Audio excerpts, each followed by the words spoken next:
Peace, family. This is your boy Gerald. It is Friday, 23rd March 2018. How is everybody doing? So, some of y'all may have seen the video I did earlier this week, sitting in my Jeep, and I couldn't, because where I work at, I got to be respectful for what is being recorded. But I asked a question that I have been milling on it for quite some time, and I just wanted to know how some of y'all may have felt in regards to being passionate.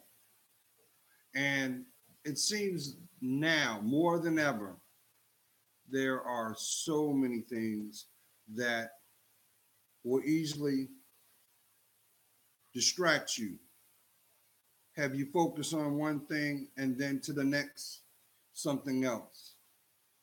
And without even realizing, time has slipped by. But then the events that have occurred these last 4 months, just now they had the incidents that were occurring in Austin, Texas, with the bombings, and 2 weeks before that, no correction, Valentine's Day, they had unfortunate tragedy of the shootings that occurred down in Florida. And then a couple months before that, you had the shooting that occurred in Vegas. And over and over and over again, there's loss, let alone the things that directly impact you in your home. As you always heard me say, in a town near you, in a city near you, in a state near you, but the commonality is you. It starts with you. The moment that you wake up in the morning, you the first person that you see is the person in the mirror. And I believe that it is that connection right then and there that will actually set and navigate the tone of your day. So it made me wonder, when we hear the term being passionate, what is the difference being passionate and being polarized? I'll go even more. What is the difference between being polarized and radicalized? Because the commonality with those three words, the connection,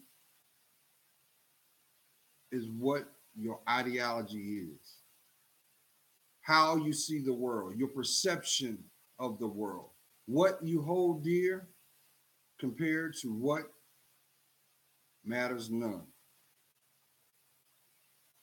But the sad thing about it,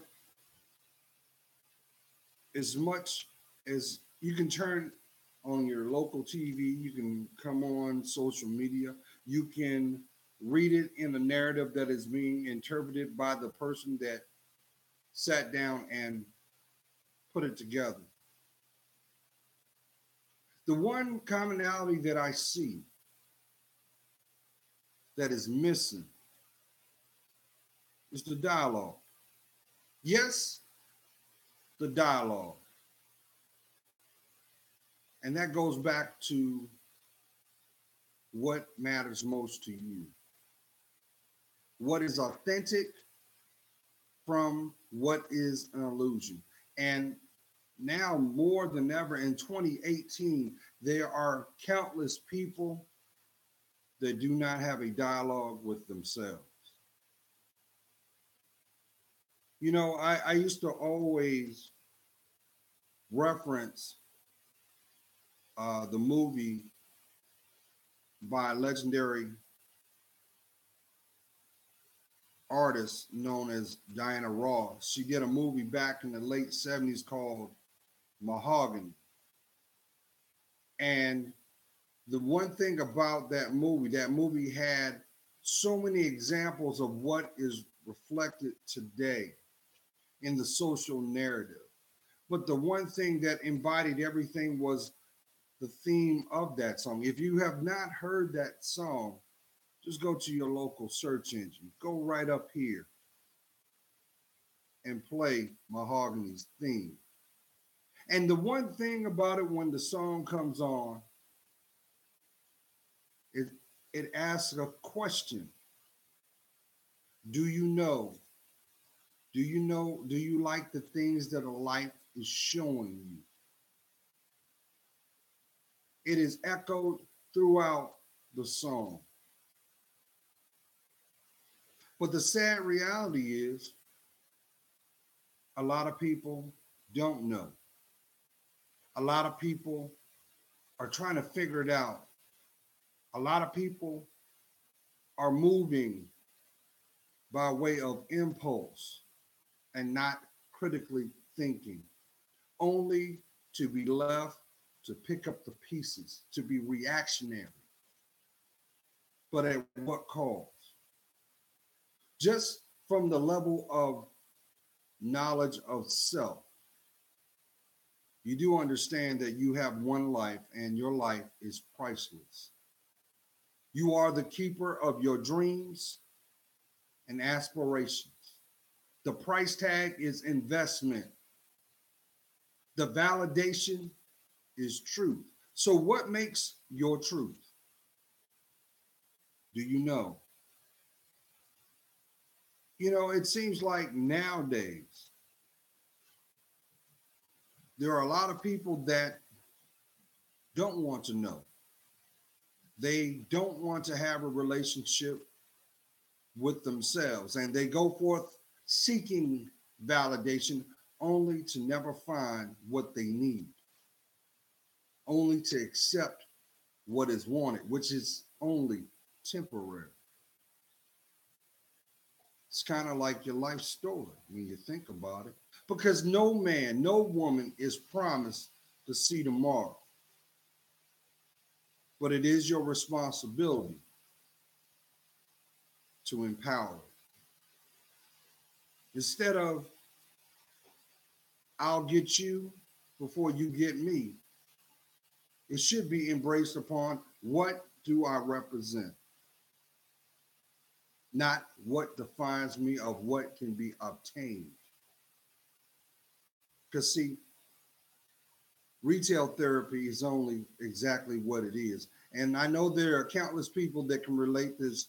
You've got something in your closet that still got a price tag, but because of how you felt when you commandeered it. And keep in mind when I say this, you do realize anything that you go forth to possess has no value until you possess it. So what about your peace of mind? What about your heart?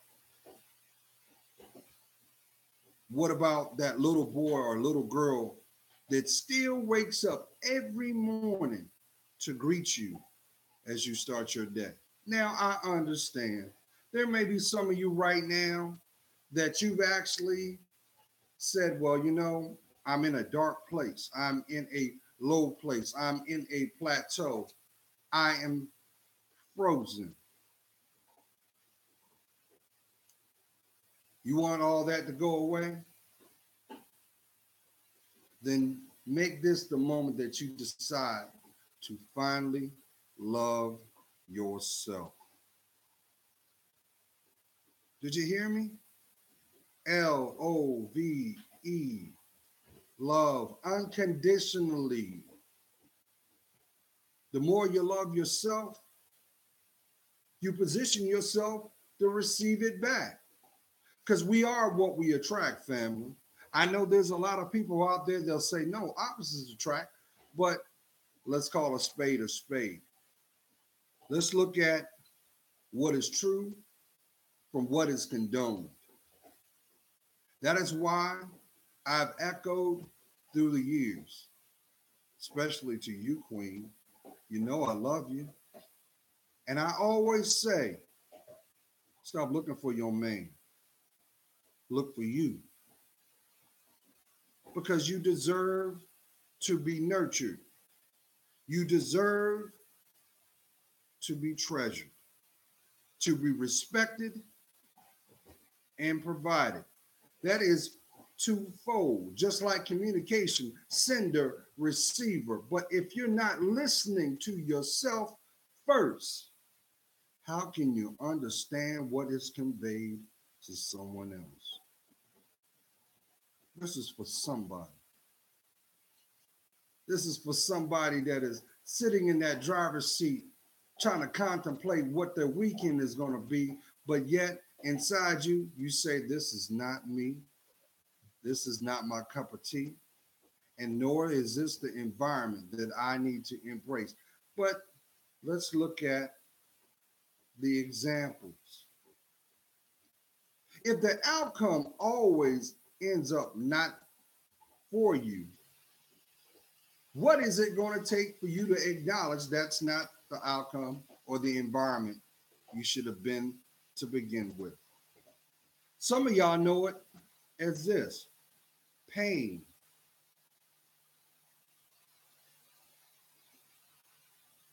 You call it being in a funk, or some just simply have come to accept it as it's just me. When in actuality, that is nothing but loyalty to denial. Loyalty to prevent your happiness. Why are you going to sleep dreaming about what happiness is? But when you go outside your door, you despise the illustration looking back. How many of y'all know that? You see somebody, they're with somebody, and they seem happy, and you turn your nose up. When in actuality, what you're saying is you longing for that too. That illustration known as intimacy. But you can't have intimacy with someone else until you have it within yourself first. So it makes me go back to what I wanted to say initially. Because I've yet to hear anybody on a grand stage or a platform address the issue, address the narrative. Because I'm starting to see a commonality playing out right before you. And I'll explain it a little better. To be passionate about something means you would do it for free. There is a love there. But you can't have love without loyalty. That's why it's reciprocal. So, if we've got that to the side, let's talk about polarization, emotional triggers, words that will spawn emotion or emotional reaction. What's the difference between polarization and passion? I'll do one better. Radicalization. Isn't radicalization the same? Isn't being passionate about something require commitment, undeniably found within yourself? So let's turn the page and let's go dark. Let's talk about hate, which is a word that the Most High conveyed the man to never do, because it dispels everything that he represents. Because by your being alive, that is unconditional love. Because you didn't have to wake up this morning. You didn't. And any person that will say, well, I got it like that. You just ask those people that wish they could have saw the sunrise this morning, but will never. But it made me think, just from a historical standpoint, this is not about right or wrong, but this is just something that I was made aware of. History. We see all the negatives, the calamities, the travesties done on a grand or global scale, right? What's making these people do it? But yet, we are quick to say they're radicalized. Hmm. Well, how can I be radicalized if I wasn't inspired? And if I was inspired, wouldn't that go in hand with my perception of what I find value to the point that possibly I feel a certain way that I'm willing to defend it? They're all the same word. It is just the level of loyalty and feelings connected. Now, there's a reason why I'm saying this. Because, as you know, there's a lot of activity going on in the public sector. There's a lot of discussion all about nothing. And the dialogue that should be said and discussed is being muted out. I'll give you this, but I will take that. The reason for it all is we are afraid to ask the questions and we are accepting what is given as the response. We are not critically thinking and we are living our lives basically through autopilot. I think every person deserves to live in peace, but peace comes with a price. But none of that can be obtained until you are authentic with yourself. Do you know who you are? Because if you did, you would see the value of each breath. And you would also know that no man on this planet or woman has the ability to have mastery of time. So why are you wasting your time on something that will not help you grow, that will not inspire the best you? Do you realize you were given natural gifts and talents by the moment that you took your first breath? Do you realize that?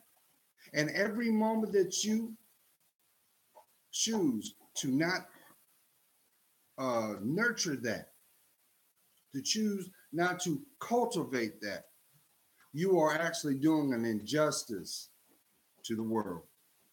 That is why you have so many people out here that will quickly say, well, you know, when I was young, I was just like that.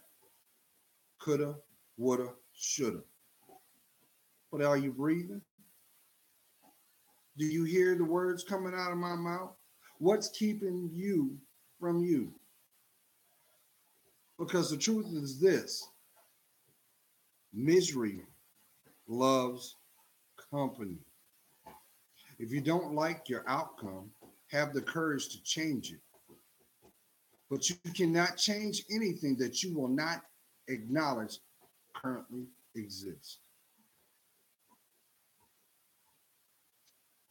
So now you have people that are pretty much taking a condescending position with their lives and not even taking consideration of the people that are going to come behind them. So I'm talking to you, parents. Do you realize the dialogue that you convey inside your home has an input on the ideologies and the perceptions of your offspring? Are you considering that at all? What about their dreams? Because as long as you choose not to do so, you are basically enabling them to embrace a position of fear. But here's the kicker about that. You know that word hate? No human being is born to hate. This is a behavior that is taught. Why? Because they are afraid of truth. And that is why history right now is being attempted to be rewritten. But no one can do that. No one can do that unless you allow it. So if you're tired of what your reality is, have the courage to ground your feet and do something about it. Because if not, you know, there was a group, they're still around. They're called the Roots. You see them on Jimmy Fallon, that's his house band. But they are legends in the hip hop community. And they used to, like many other musical groups, they would have their album covers uh, would have a certain narrative. And one of them was called Clones. See, anybody can look like you and act like you, but they can't be you. And the truth be told, the same people that convey imitation as flattery are the same people that refuse to claim their lives to begin with. So you really can't find happiness in being an imitation.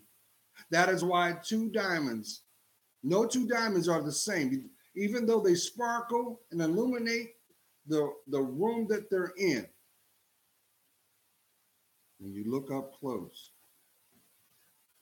when you be still, you will come to see they're cut totally different. But let's look at that diamond. Every diamond has a story too, because its first origin, it was found deep within the soil, and it was a lump of coal. So therefore, that lump of coal had to go through metamorphosis to transform. And those things that were holding back what it was within itself had to go through a process of breaking it off. You might know this as habits. You may know this as behavior. You may also know this is truth. So if you're waking up another day and you're feeling that your life is mundane, it's because you're refusing to see the beauty and the uniqueness of the person looking back. But the travesty that really is being shown is you are doing a disservice to that little boy and that little girl that used to be on the swing set, that used to ride that bike, that had eyes as big as diamonds, dreams as wide as the world, just sitting there, just waiting with the same question. When you gonna come back to me? When you gonna make me feel whole again? Because if you're waiting on Jerry Maguire, let me tell you something. No human being has the ability to make another person feel whole. Nobody can do that. So let's turn the corner, shall we? Because I'm not going to take up any more of your time. But think of this. Why are you positioning yourself to embrace a label, a demographic, when there's only one you? You personify it more than that. But if you look outside your window, if you look out on the boob tube, there are countless people waiting for your undying trust and loyalty. It's called misery, family. I've echoed this before. You've got all these agendas. But if those agendas did not serve to bring the best you out, why are you partaking in it? Why? Why is it we're not addressing the fact that you have so many different graphics out there? You've got the feminist movement, you've got the MGTOW movement, you've got the LGBT, you've got the uh, pro black movement, which is a bunch of crap. Yeah, I said it. But then you have the same people that's saying, well, you know what? There's numbers, there's power in numbers, but nobody will take the moment to love themselves. Because that's the commonality. That's the narrative underneath it all. Pain. Pain. You realize how many women that are the self-proclaimed call themselves feminists that are broken, trying to figure their lives out, trying to act like men? Queen, you are the wildflower. Always was, always will be. But the truth of the matter is, you cannot find emotional safety until you decide to open that heart up. Maybe this is the moment that you're supposed to be by yourself. Don't you realize the greatest amount of growth done for a human being is in the confines of within themselves? And guess what? You know that thing we know is change? You don't need nobody's permission to be you. So why are you holding yourself hostage? You realize how many people I had a conversation with my significant other, and I said, I noticed that what was going on. You have a influx of women now that are flocking to better themselves health wise. Seen them all in the gym, seeing them all, right?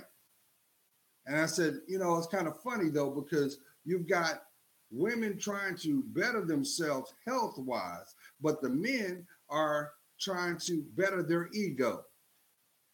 Finding that, hey, well, you know what? As long as on the outer exterior, I'm deemed a man, that's all that matters. That's why you got so many people at the gun range today thinking that the outer perception will validate what's broken inside. Let me tell you something. You can't take that with you. It doesn't matter if you're armed to the teeth. Guess what? If you make sound decisions, a lot of those things will be avoided because you won't put yourself in there to begin with. So let's go back to passion. What are you passionate about? Are you passionate about your dreams and your direction? Are you passionate about your focus of what you're doing now? How about courage? You can't have courage without love, but you have a false illusion that people perceive that courage is all about fear. And what have I always conveyed? Fear. Finally, everything's a reality. And if you don't like your reality, what's keeping you there? What's keeping you there? Now, I've been pretty vocal. Um, and one thing for those who have been following me, the one thing that I I do on a regular basis is I listen to AM radio. I listen to it, and I listen to a lot of the conservative podcasts that are out there. And I know somebody's like, why would you do that? That's racist. Because to totally understand who you are, you got to be aware of what your surroundings is. How can you make sound decisions for what's best for you if you don't know what's going on in your environment? But everybody's entitled to an opinion. But the way that we're going as a society, your civil liberties are going to be infringed upon. But how can we prevent that? We have to humble ourselves, put the ego out to the side, and be willing to grow by having a dialogue. You just might learn something. You just might find validation on where you're headed. But I see it all the time. I see it all the time. And I know there's some people say, well, Gerald, this 2018 and racism is just atrocious. But I just told you, people are not born racist. They are taught to be. They're taught that. Why? Because they're afraid. They're afraid of the truth. But what is your truth? If you're spending one day constantly having to look over your shoulder, remember what you said with whoever you had company with, had to watch what was done. You ain't living your life. You know that? You're holding yourself hostage. And yes, there are going to be countless people that think, well, you know what? I can just pick up and just move somewhere and no one will know me and I can start anew. But guess what? You can't run from the real you. And all you're going to do is attract the same, if not worse. That's what the devil do. That's what he does. The whole end goal is to prevent you from being the best you. You can't afford that. And as long as you keep looking away instead of looking inside, that's another moment stolen. And we all know stolen moments never pay off because it's not blessed. Never was, never will be. So when you going to love you? When you going to let the healing begin? And guess what? Sometimes healing is about forgiving those who have wronged you too. Because what a lot of people don't realize is this: as long as you choose to hold a grudge, you are emotionally shackled to someone that doesn't have to be present in your reality. Did you hear me?